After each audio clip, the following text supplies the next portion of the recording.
Building fresh concerns this afternoon over the true situation in conflict-stricken Gbenyiri. Interior Minister Murtala Mohammed suggested earlier this week that 65% of displaced residents had returned. But Joy News checks point to the reluctance of many families to return. Let's hear from the Savannah Regional Minister, who says the change in security protocols is to ensure the total end to the conflict in the area.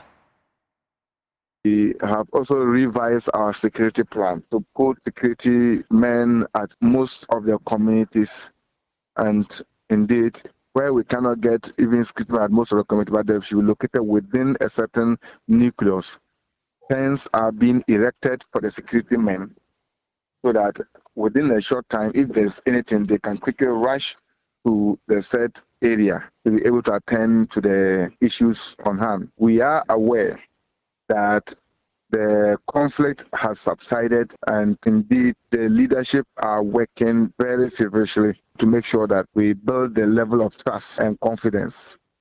We are equally aware that miscreants can want or may want to take advantage of this situation and carry out some nefarious activities of their criminal acts. Now, the difference is that they were patrolling. The men were patrolling and stationed at major towns, which were seen as the center of any activity that may come up. But this time around, they are going to further redeploy two communities themselves and be stationed there at least for a while. We've been giving tents. National Security has provided us tents for the security men to go and locate their camps in those areas. Meanwhile, Public Relations Officer for the Ghana Education Service, Daniel Fenyi, admits the threat to lives of the teachers and students and has warranted a closure of schools and suspension of teaching and learning in the area.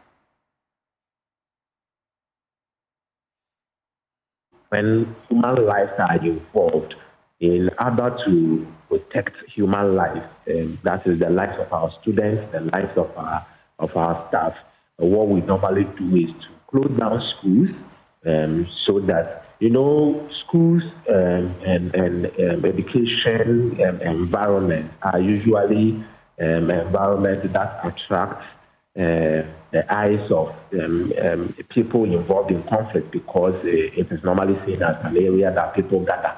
A lot of students gather, a lot of teachers gather. And so once conflict breaks out and we realize that it poses a threat to the lives of our students and our staff, we first close it down so that it doesn't become that attractive spot for people to endanger the lives of our students and our teachers. So that at the moment, that's what has happened. Schools have closed down.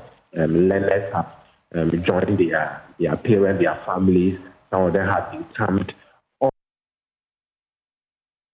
Well, let's take you now to the community, and joining me is Salisu Ruby, Savannah Regional Minister.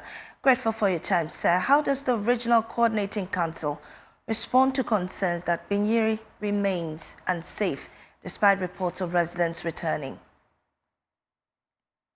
Unfortunately, we've lost the minister on the line. We'll try and get him. But let's talk to my colleague Rebecca, also joining us live from the community.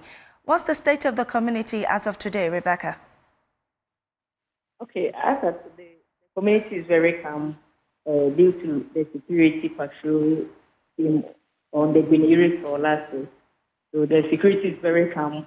Just that students who are supposed to be in school, most of them have to be away in classrooms that these students are supposed to come and occupy.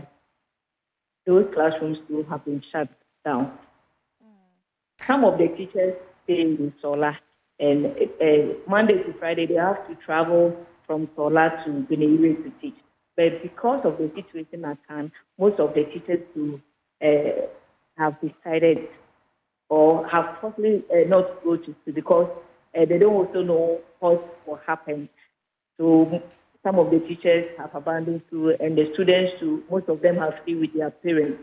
But as we speak, the community Gbenyiri is very calm, and the security patrol team with the police they are actually doing well patrolling the whole community just to ensure that there is peace and unity. How many residents are present in the area as of now? As we speak now, we can count about 30, and many of them are female. And the agents, then some are physically challenged.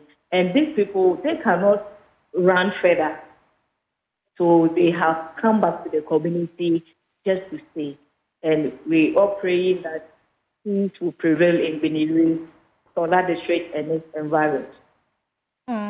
Do we know how they're taking care of themselves? Are available, facilities for them to use? Food, water, shelter?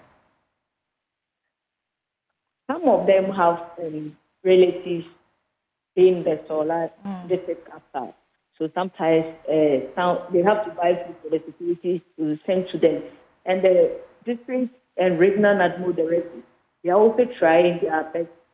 Morning, afternoon, and evening, they always provide food for these refugees and those who are able to go back to their community, just to make sure that the little food they have will sustain them for some time.